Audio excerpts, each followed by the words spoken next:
গ্যাসটা জেলে দিলাম। আম দিয়ে ডাল হবে, টকের ডাল। মসুর ডালটা সিদ্ধ করে রেখেছি। কড়াটা গরম হয়ে গেছে, একটু তেল দিচ্ছি। একটা শুকনো লঙ্কা দিলাম, দুটো কাঁচা লঙ্কা দিলাম, একটু সর্ষে দিলাম। এবার আমটাকে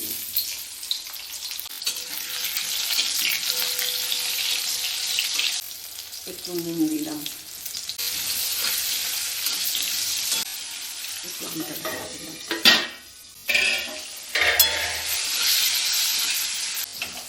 এবার ডালটা দিয়ে দিচ্ছি এর মধ্যে।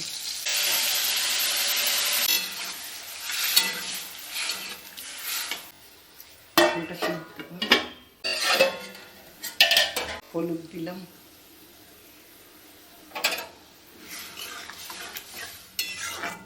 একটু চিনি দিলাম।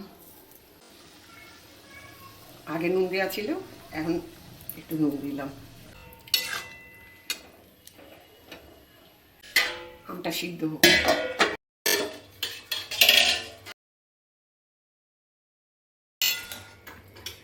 ডাল কমপ্লিট, রেডি।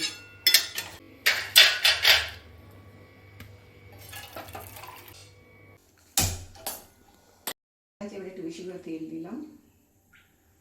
আলুগুলো, এই যে আলুগুলো সিদ্ধ করে পিস করে কেটে রেখেছি, এগুলোকে একটু ভাজা ভাজা মতন করে নেব, কষিয়ে নেব। তেলটা গরম হয়ে গেছে, আলুটা দিয়ে দিচ্ছি।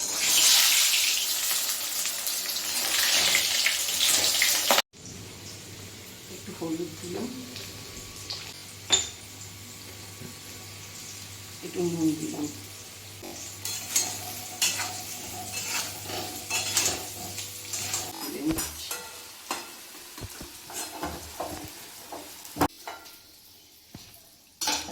এবার এই তেলে সোয়াবিনটা একটু নেড়ে নেব।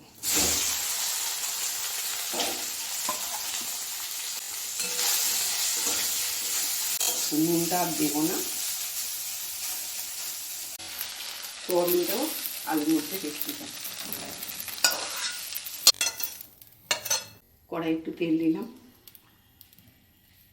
তেল গরম হয়ে গেছে। একটু গরম মশলা দিলাম গোটা, একটু গোটা জিরে দিলাম। এটা আদা আর কাঁচা লঙ্কা বাটা। এতে দিয়ে দিচ্ছি, বড্ড ফুটোচ্ছে ওই জন্য।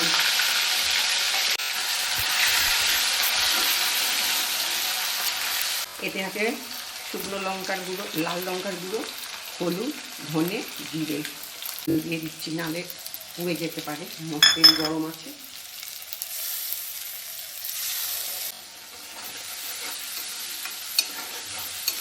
ঘরে বেঁচে ছিল একটু দই, সেটাই দিলাম।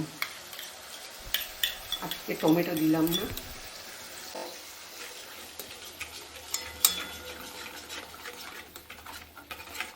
টমেটোর চেয়ে ভালো স্বাদ হবে। চিনি দিলাম, দই দেওয়া আছে, একটু চিনি দিলাম।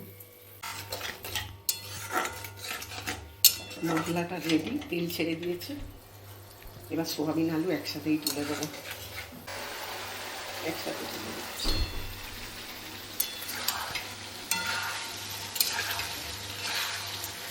সোয়াবিন আলু কষা। আগে নুন দেওয়া ছিল, তাই এখন একটু অল্প করে নুন দিচ্ছি। দিতে লাগবে না, একটু দিলেই হয়ে যাবে। আর সোয়াবিন আলু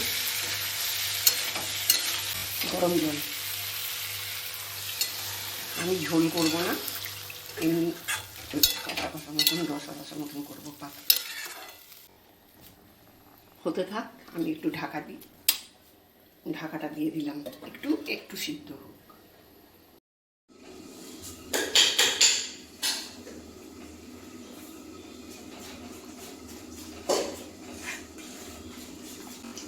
এই ফুল বড়া ভাজবো।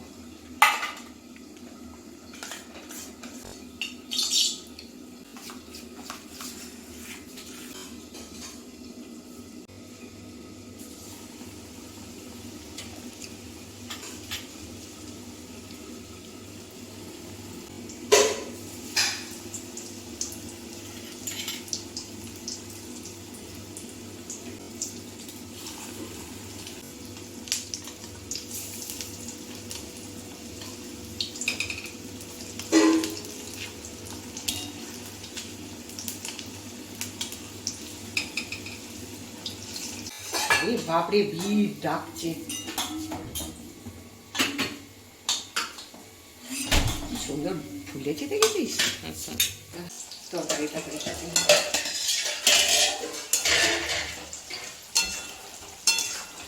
গরম মশলা দেওয়া আছে আগে থেকে, একটুখানি ঘি দেবো। গরম মশলা দিলাম না।